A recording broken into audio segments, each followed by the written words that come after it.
Cool. Yep. Vi skal også lige ud i størrelse.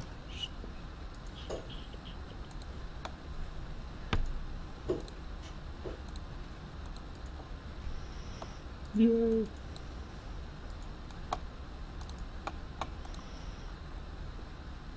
Vi var nået til vores drop-down lister.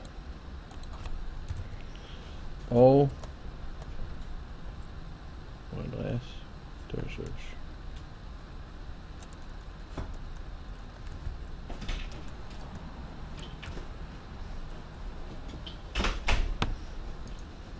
Hvad sagde den? Nu er der bare fuldstændig stille, og så kommer han bare snigende, gør han.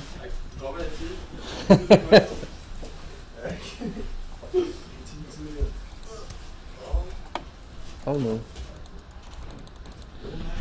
Yep, vi var nået til denne her drop-down listen, og så makspris, og så søg igen der. Vi får vores standard op, når vi bare trykker søg, og så får vi alle informationer. Yep. Det vi jo godt vil have, det er, at når vi så vælger den der, at vi så får vores producent-ID, altså hvem er det, der har lavet cyklen på. Så vi får at vide, hvem det er. Der er rigtig mange i etteren, men hvis nu eller toeren, der, så er der kun en enkelt. Og kigger vi i databasen, så kan vi jo se, at det er... Hopper vi lige tilbage igen. Ja.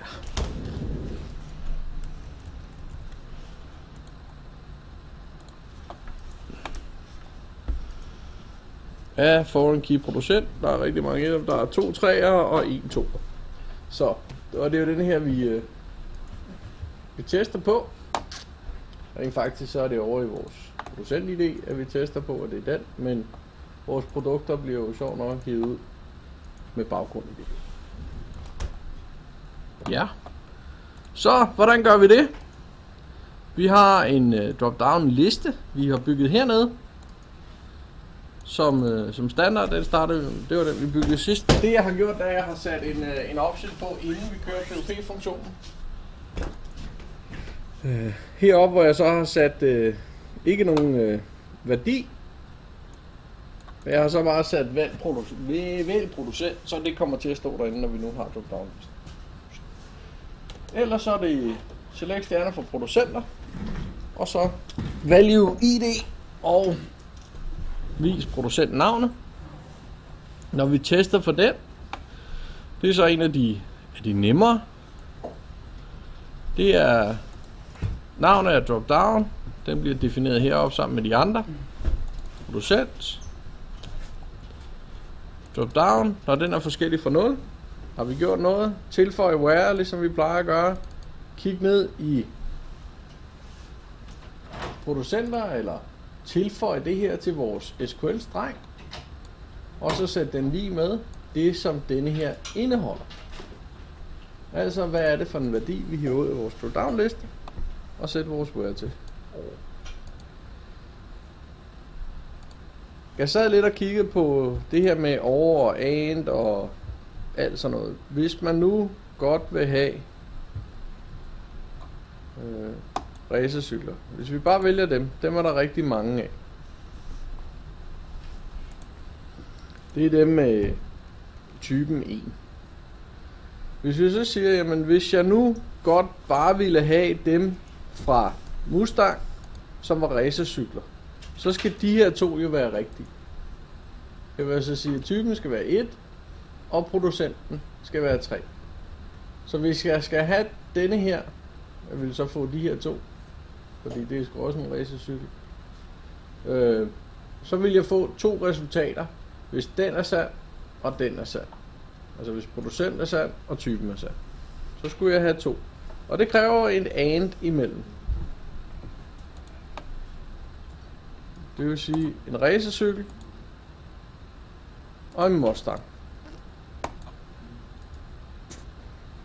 Så får jeg alle dem her.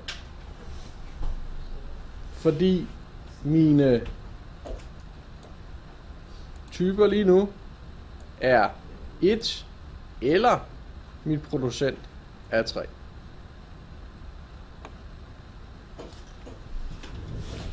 Så det vil sige, hvis jeg skulle lave min checkbox heroppe, nu prøver vi så at sætte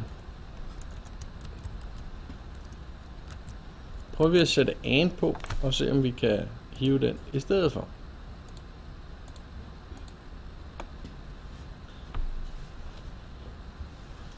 Så nu begrænser jeg så mit resultat til, at hvis jeg vælger de her to hernede, racercykel og producent, så får jeg kun de racercykler fra den producent. Og det er jo egentlig det, jeg godt vil have.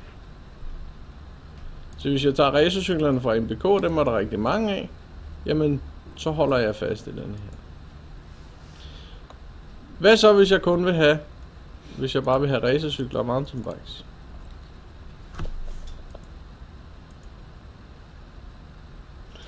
Så går min SQL ind og brokker sig. Eller den gør i hvert fald det, at jamen, du kan ikke få en, hvor både den ene er rigtig og den anden er rigtig.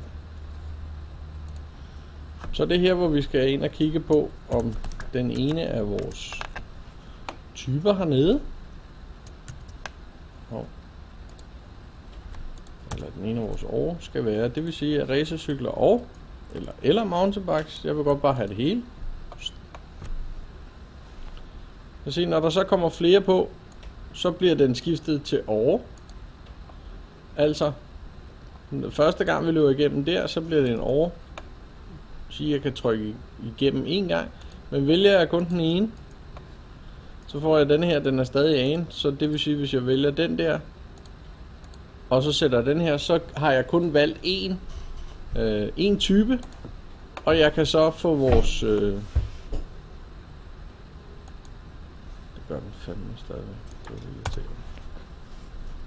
Racercykel, Mustang.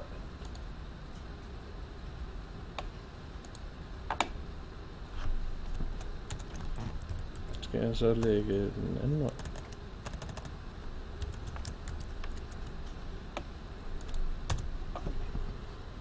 Racercykel Mustang, der får jeg 2. Racercykel og mountainbikes. Nej, den beholder den. Pis. Godt så. Så lige nu, så sætter vi bare over på. Jeg kan sgu ikke lige få den til at... Og det er det der så, hvis vi taler, hvad skulle man så sætte op? Jamen, den sikrer jeg at sige over. Fordi så får jeg under alle omstændigheder et resultat. Så får jeg bare det hele ud. Bum. Så får jeg både det ene og det andet. Og hvis jeg bare nøjes med at sige mountainbike, så får jeg altså rent faktisk også en mountainbikes. Så får jeg... Prøv at sige mountainbike Killemus. Der er sjovt nok kun én stadig. Lige meget. Fik den ikke den? Okay, godt så. Så er det enten den ene eller den anden. Så det skal man lige holde tungen lige i munden, når man skal prøve. Det man sidder og leger med, det er, at man sidder og leger med, hvornår skal det være det ene, eller skal det være det andet. Holder man sig til over, så åbner man op for flest mulige resultater. Fordi så tager man flere ting med. Hvis man bruger and, så skal man tjekke op på, at man begrænser sig til noget.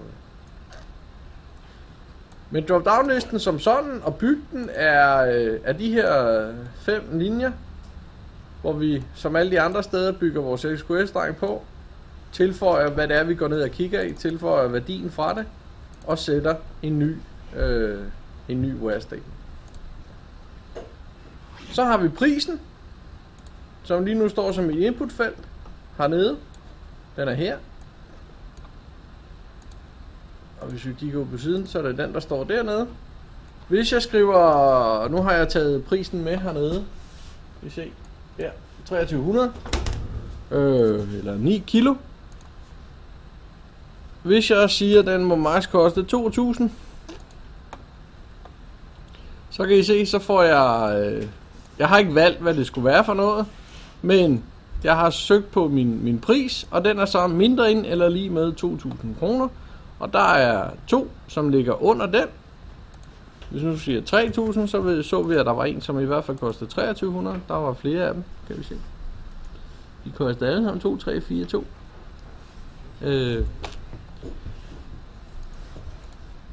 Den bliver løst på faktisk samme måde som drop-down-listen. Nu er det bare pris, vi tester på. Og så er det nede i produkter, vi skal ned og kigge. Ikke mere producenter. Vi skal kigge på feltet pris. Og så er det jo denne her, når det er maksprisen, så må den jo godt være. Den må gerne være det, den har skrevet, men den må ikke være over. Og så er det, hvordan er det, Jamal, med at spise og ikke spise? Altså, den der er lige, betyder, at den anden er sværere. Ja. Så her, der er produktpris mindre end, eller lige med pris. Yes. Det vil sige, det der står på venstre side af operatoren, yep. Den der ikke bliver spist, altså den lille, det er den der er mindst, og den anden den er størst. Så lige nu her, der er det pris, der er størst, så alt det må gerne være lige med, men den må også være mindre. Og når det så er sandt, jamen så skriver den et eller andet ud. Kan I huske, vi havde lidt problemer med, at denne her, den kom med en fejl i går, og blev ved, fordi at vores SQL-streng var tom. Nede i resultatet, der har jeg har bare sat den der på. Det vil altså sige, at resultatet kun bliver vist, hvis det så frem, at der er trykket på knappen. Så, og man kunne så også sige, at der havde ikke været nogen behov for den her intet resultat. Men så gemmer vi den her nede, det vil sige, at når vi ellers bare kører siden og kommer ind på den, så brokker den sig ikke over det her.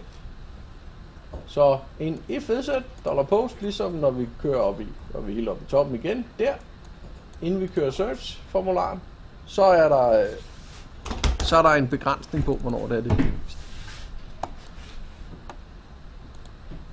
Så nu kan vi søge på tekst, checkboxe, drop-down lister, og endnu en tekst, men bare på prisen i stedet for, med det her større end og mindre end, i stedet for like.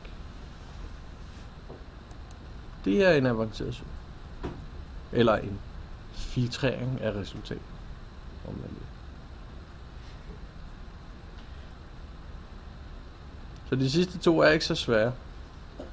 Det er det at lege med ands og ors, og så holde tungen lige i munden, når man nu sætter tingene sammen ved hjælp af den der. Og bygge til og bygge til og bygge til. Men denne her nede, den er altså godt givet ud. Og echo SQL'en, når man er noget imod. Ja, det var det. Nogle spørgsmål? Nej. Jeg vil godt dit, Rasmus, det skal vi nok tage. Ja, de spørgsmål skal vi nok. Nej, men jeg har jo ikke noget. Nej, okay.